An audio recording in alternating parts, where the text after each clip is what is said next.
ito yung kanina sa Showtime, sinasabi ko sa inyo. Okay? And ito ay pinost ni Kimi kanina lang. Okay? Ang ganda nga nung attorney Kimi dyan eh. Yung papanalo sa kanya dyan, yung boots niya. Diba? So, panoorin natin to mga kachika.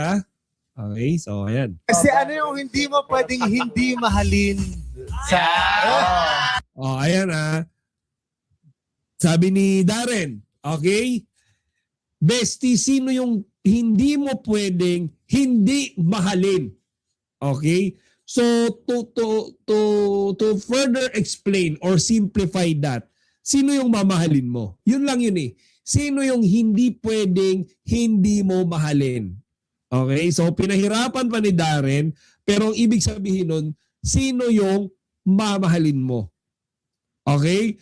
So dito mga kachika, ang dami kong naisip, pero we all know eh, yung tawanan nila na yan, yung ngiti sa kanya ni Ogie Alcacid nung time na yan, alam natin kung sino lahat yung iniisip nila eh. It's none other than Paolo Abilino. Pati lahat ng madlang people, ako nung nanood ako, isa lang naman, si Paolo Abilino lang. And tingnan nyo mga kachika, yung sagot ni Kimi. Okay?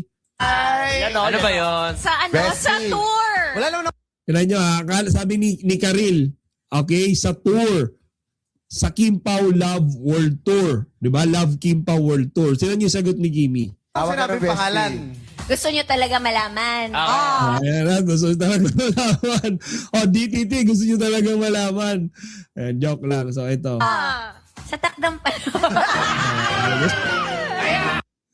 Ito mga kachika, alam nyo yung sagot na yan ni Kimi. Ginanahan ako dyan for some reason, na-excite ako dyan kasi parang inamin ni Kimi na meron talaga tayong aabangan. Gets nyo? Nung sinabi ni Kimi na sa takdang panahon, parang inamin na rin ni Kimi na talagang meron, sure na meron, guaranteed meron, pero hindi pa sa ngayon dahil sa takdang panahon. Di ba mga kachika? Kasi kung si Kimi, wala naman talagang aaminin, simple lang sasabihin niya dyan eh. Di ba wala? Wala talaga eh. Wala. Currently wala pa eh. Wala pa, naghahanap pa ako. Hinihintay ko pa si Mr. Right. Lahat eh. Lahat ng klaseng mga pagkontra doon sa tanong ni Darren. Pero yung sagot ni Kimi mga kachika, napakasimple lang. Di ba? Sa takdang panahon. Ibig sabihin, meron tayong inaantay. Meron tayong aantayin. Di ba? Tingnan nyo ha. Gusto nyo talaga malaman. Sa takdang pa. Di ba? So mga kachika dito, hindi man direktang umamin si Kimi. Pero for me I'm not saying this is in behalf of Kimi. Just for me, personal opinion ko, Kimi just confirmed na meron talaga tayong aabangan. Okay? Na pag-amin from her and Paulo. Meron talaga. Existing.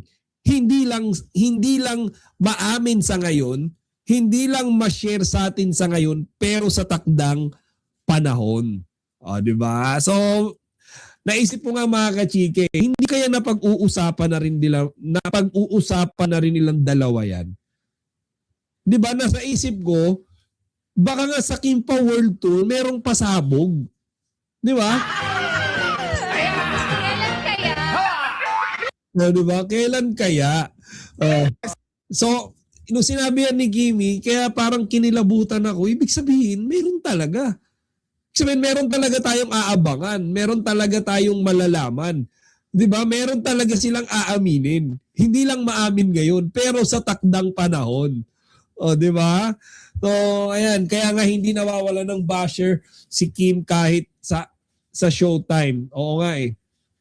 Actually, yung sa DTT na yan, mga kachika, ang mahirap kasi sa kanila, no? This is my personal opinion. Ang mahirap kasi doon sa DTT, masyado silang na-excite. Mas excited pa sila sa mga Kim Pao fans eh. To the point na halos minamanduhanan nila si Kimi tsaka si Paulo nung mga dapat at hindi nila dapat isagot. Hindi ganon. First of all, reporter ka lang eh. reporter ka lang. 'Di ba? Entertainment reporter ka lang. Wala kang in any way may karapatan na pasagutin yan kung ano yung gusto mo. Ba't niya didiktahan si Kimi? Sana umamin na lang sila. Sana si Paolo ganito na lang. Sana hindi ganito Bakit? Hindi ba tao si Kimi tsaka si Paolo? Ano yan, mga robot? Pag sinabi niyong tumbling, tumbling. Pag sinabi niyong oo, oo. Pag sinabi niyong sila na, sila na. Diba? Kaya nga yung kahapon, pinanood ko nga ulit yun after ng vlog natin. Parang feeling entitled sila na mabigyan ng magagandang sagot or nakakakilig na sagot. Kahit in fact wala naman talaga silang itinanong na, alam niyo yun, nakakatulong para sa Kim Pao Love Team. 'Di ba? Wala naman talaga. Yung mga tanong nila ano lang, 'di ba? Puro pansarili lang nila yun eh. Puro personal lang nila yun eh. Parang gusto ko malaman personally kung tama ba yung hinala ko. Gusto kong malaman personally kung si Paolo ba kagaya ni Eko. Gusto kong malaman personally kung si Kimi ba iaamin ng sarili niya. Magagalit ba si Kimi kapag hindi inamin ni Paolo? Yung mga ganun, di ba bakit negative? Hindi na lang sila magpasalamat na sinagot sila ng maayos ni Paolo with respect and alam niyo yun, professionalism. Okay, so ayan. Sabi ni Madam Yoli Dawon. Ayan. Action speak louder than words. Basta surely Kim and Pao pa rin. Tama. 'Di ba? Kaya nakakatuwa ako, mababaw lang kaligayahan ko itong mga simple deeds ni Kimi, mga simple paramdam niya. Masaya na ako diyan. Hindi na ako magde-demand pa kung ano ibinigay, di thank you. 'Di ba? Meron pa dito mga chika and eto naman yung nag-invite si Kimi. Okay, sabi niya nga hindi daw mahal ang ticket sa Love Kim Pao. Ayan. Lang sabihin na hindi mahal ang ticket sa Kim Pao yun. Ayan, Kim Pao World Tour. Okay, kasi ang dami rin ng babash, yung mga bashers dyan tinitira na naman nila. Sabi, masyado daw overpriced. Hello? Bakit nyo binabangga yung presyo niyan sa mga presyo ng mga Bakit nyo binabangga yung presyo niyan dito sa Philippine currency?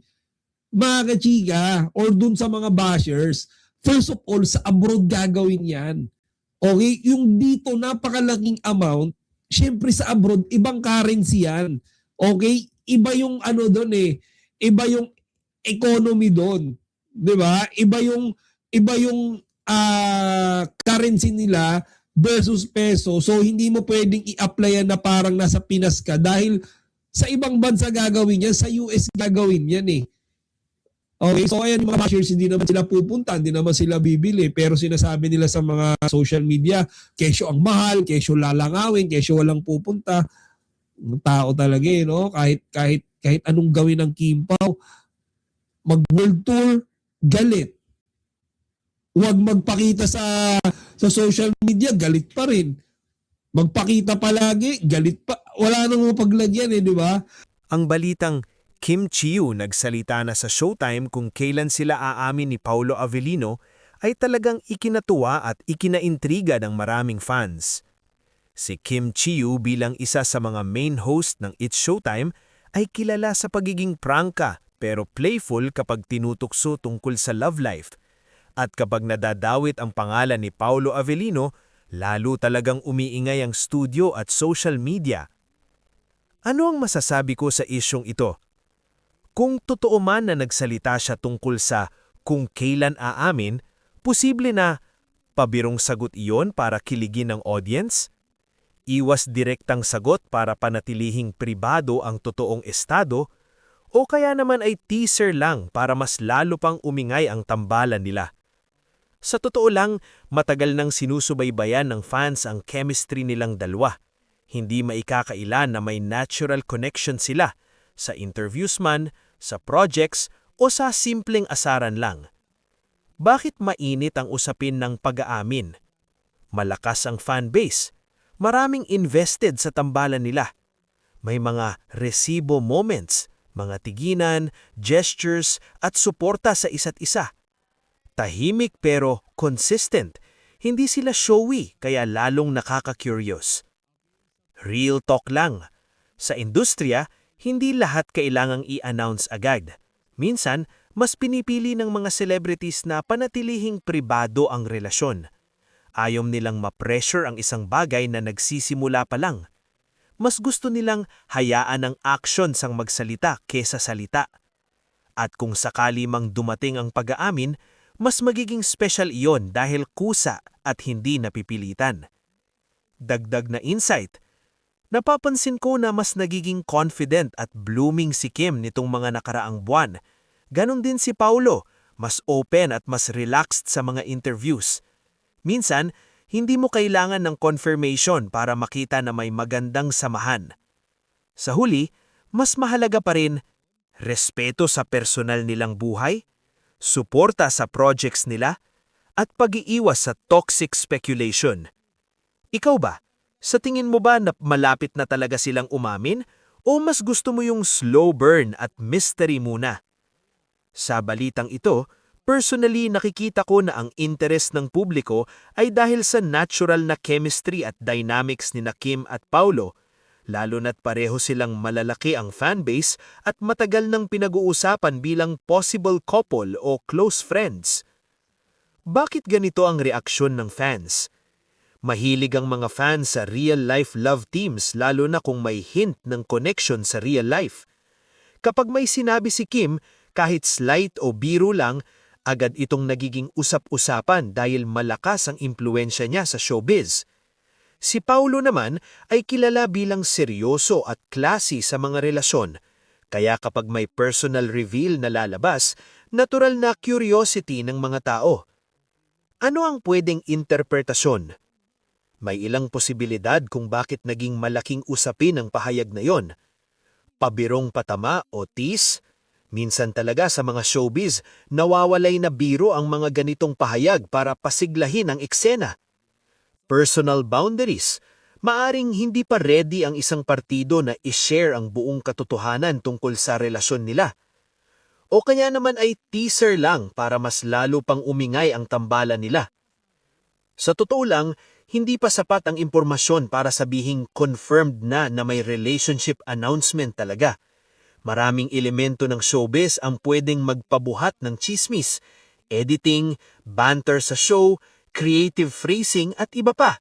So hanggat walang klaro at opisyal na pahayag mula sa kanila mismo, mas healthy tignan ito bilang interesting chika, hindi pa ganap na confirmed na isang love confession. At ang pinakamahalaga, importante pa rin ang respeto sa privacy ng mga artista. Dapat iwasan ang over-speculation, lalo na kung maaring makaapekto sa personal nilang buhay. Mas magandang suportahan ang kanilang work at talento. Kung tatanungin mo ako, parang slow burn mystery pa rin ang balitang ito kesa isang definitive announcement. Ano sa tingin mo? Dapat bang i-confirm nila agad o hayaan na lang munang maghintay ang fans? Ang balitang Kim Chiu nagsalita sa Showtime kung kailan sila aamin ni Paulo Avellino ay isa na namang patunay kung gaano kalakas ang interes ng publiko sa tambalan ni Kim Chiu at Paulo Avellino.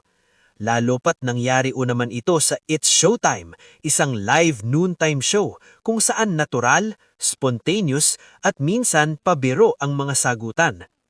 Una sa lahat, bakit ito big deal? Hindi naman ito unang beses na nalilink ang dalawa, pero bawat maliit na pahayag o biro ay nagiging headline agad. Ibig sabihin lang nito, malakas ang hatak nila sa masa. Invested ang fans hindi lang sa projects kundi sa personal nilang buhay. May kilig factor na hindi madaling ma-fake. Kapag si Kim ang nagsalita, lalo na sa live TV, automatic nagiging viral. At kapag tungkol kay Paulo, mas lalo pang umiinit ang usapan. Tungkol sa mismong pag-aamin, kung may sinabi man si Kim tungkol sa kung kailan sila aamin, maraming pwedeng basa dito. Playful teasing lang, kilala si Kim na game makipagkulitan. Minsan ang sagot ay para lang sa kilig ng audience. Soft confirmation ba? May mga pagkakataon na ang biro ay may halong katotohanan. Or strategic silence. Sa showbiz, timing ang lahat. Hindi lahat ng bagay kailangang i-announce agad. Sa totoo lang, mas interesante minsan ang hindi direktahong sagot. Doon mas lalong nabubuhay ang curiosity ng publiko. Ang kanilang chemistry. Hindi maikakailan na may natural na connection ng dalawa. Sa interviews, sa body language, sa paraan nilang pagbanggit sa isa't isa. Hindi ito yung pilit na tambaran, parang may comfort at mutual respect. At kung pagmamasdan ka rin, pareho silang mas mature na sa career, mas maingat sa personal na buhay, mas controlled ang public image. Kaya kung sakali mang may something talaga, malamang ay ayaw nilang ma-pressure o ma-jinx. Showbiz reality check. Mahalagang tandaan na hindi lahat ng nakikita sa TV ay buong kwento. May mga bagay na pinipiling itago para protektaan ang relasyon. Ang sobrang pressure ng publiko ay pwedeng makaapekto sa isang bagay na nagsisimula pa lang. Minsan, ang pag-aamin ay hindi para sa fans, kundi para sa tamang panahon ng dalawang taong involved. Bakit patuloy ang ingay? Dahil may mystery element. Kapag hindi malinaw, mas pinag-uusapan. Kapag hindi kinokontra, mas pinaniniwalaan. At sa totoo lang, pareho silang tahimik pero hindi rin totaling umiiwas sa issue, kaya lalong nakakakilig. Personal na take ko. Para sa akin, mas okay ang ganitong pacing, hindi minamadali. Kung totoo man ang relasyon, mas magiging spesyal ang pag-aamin kung kusang manggagaling sa kanila at hindi dahil sa pressure ng publiko. Kung wala naman talaga at puro good friendship lang, okay din iyon. Hindi lahat ng magandang chemistry ay kailangang romantiko. Sa huli, ang mahalaga, respeto sa personal boundaries nila, suporta sa career nila, at healthy fandom, hindi toxic speculation. Ikaw ba, sa tingin mo ba malapit na talaga silang umamin o mas gusto mo muna yung slow burn at kilig mystery? May ilang mahalagang bagay pang pwedeng idagdag sa balitang ito tungkol kina Kim Chiu at Paolo Avellino. Timing sa career. Pareho silang nasa magandang phase ng kani-kanilang career. Si Kim ay very visible bilang host sa It's Showtime at aktibo pa rin sa acting projects. Si Paolo naman ay kilala sa seryosong acting roles at quality projects. Kung sakaling may relasyon man, posibleng iniingatan nila ito para hindi makaapekto sa mga commitments nila o madistract ang focus ng publiko sa trabaho nila. Social media clues. Isa sa nagpapalakas ng intriga ay ang subtle comments, paglalike ng posts, pagbanggit sa interviews, body language sa public appearances. Sa panahon ngayon, kahit maliit na detalye ay napapansin ng fans at nagiging resibo. Kaya minsan, kahit simpleng interaction ay nagiging malaking usapan. Fan culture at expectations. Hindi maikakaila na malakas ang shipping culture sa Pilipinas. Kapag nagikitang chemistry ng fans, natural na gusto nilang maging real-life couple. Pero may risk din. Mataas na expectations, pressure sa dalawang tao, at possible backlash kung hindi tugma sa inaasahan.